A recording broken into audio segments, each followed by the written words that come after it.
আমাদের হচ্ছে প্রথম থেকে দাবি ছিল যে আমরা যেহেতু 624 জন মেয়ের জায়গায় আমরা 1248 জন মেয়ে এখানে থাকি, তো দেখা যায় এক বেডে আমরা দুজন শেয়ার করি এবং আমাদের হলে সমস্ত যে ফ্যাসিলিটিস গুলো আছে আমাদের দেখা যাচ্ছে আমরা দুইজন মিলে শেয়ার করছি। তো এটাতে দেখা যায় যে আমাদের বিভিন্ন রকম সমস্যা যেরকম আমরা সম্মুখীন হচ্ছি, বিভিন্ন ধরনের সমস্যার মধ্যে আমাদের পড়তে হয় এবং দুইজন মিলে শেয়ার করা এটা দেখা যায় যে অনেক সময় অনেকের ভিতরে মনোমালিন্য সৃষ্টি হয়। তো আমরা প্রথম থেকে আমরা আর কি প্রশাসনকে জানিয়েছি আমাদের অবশ্যই মৌলিক যে দাবিগুলো আছে এবং হচ্ছে আমাদের যে সংস্কারের যে ব্যাপারগুলো আছে এই বাবদ যে অর্থগুলো নেওয়া হয়। তারপর আমাদের সব থেকে মেজর যে দাবি ছিল আমাদের হল ফি কমাইতে হবে।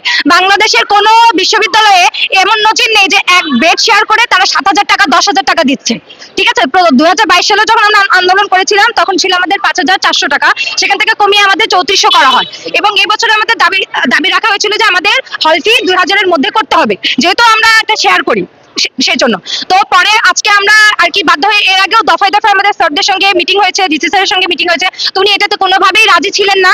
পরে আমরা অবস্থান কর্মসূচিতে আসতে বাধ্য হয়েছি এবং আজকে মানে সর্বশেষ তারা আর কি মেনে নিতে বাধ্য হয়েছে যে 2000 করে। আমরা সর্বপ্রথম সেটা তো বলা যায় যে আমাদের নেটওয়ার্কের একটা বিশাল বড় একটা ইস্যুস আছে। যেহেতু আমরা সবাই বিশ্ববিদ্যালয়ে পড়াশোনা করি, আমাদের থিসিসের কাজ থাকে, আমাদের রিসার্চের কাজ থেকে, অ্যাসাইনমেন্ট জমা দেওয়া থাকে, অনলাইন ক্লাসেস জয়েন করতে হয়। তো এই যে সমস্যাটা, অনলাইনের যে সমস্যাটা বা ইন্টারনেটের যে সমস্যাটা, এটা সব থেকে বেশি প্রকোপ ছিল।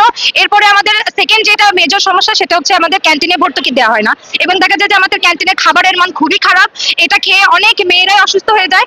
তো বলা যায় যে এই সমস্ত কিছু বিষয়েই আর কি আমরা অনেক সমস্যার মধ্যে দিয়ে আর কি যাই হলে থাকাকালীন সময়। তো এগুলো সংস্কারের জন্য আমরা আজকে আর কি অবস্থান কর্মসূচিতে আসছি। আমাদের হচ্ছে যখন আর কি আমরা যখন প্রথমে হলে উঠি, তো তখন প্রথম যেহেতু তখন আমরা মেনে নিয়েছিলাম যে ঠিক আছে হলে হয়তো বা নেটওয়ার্কের ইস্যুস থাকতে পারে, কিন্তু এই নেটের ইস্যু করতে করতে 3 বছর আমরা আন্দোলন করেছি এবং গত রমজান মাস যেটা গিয়েছে, এই রমজান মাসে দেখা গেছে রাতের 11টার সময় মেয়েরা হল থেকে নেমে আসছে।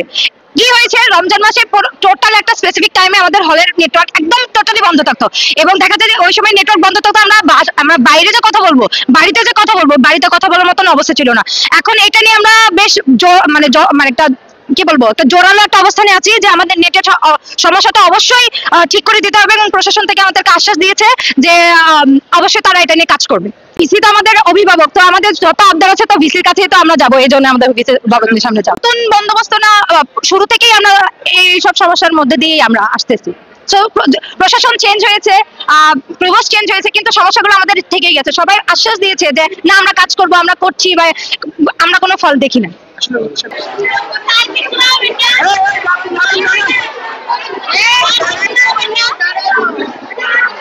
কত মানছে ভাই?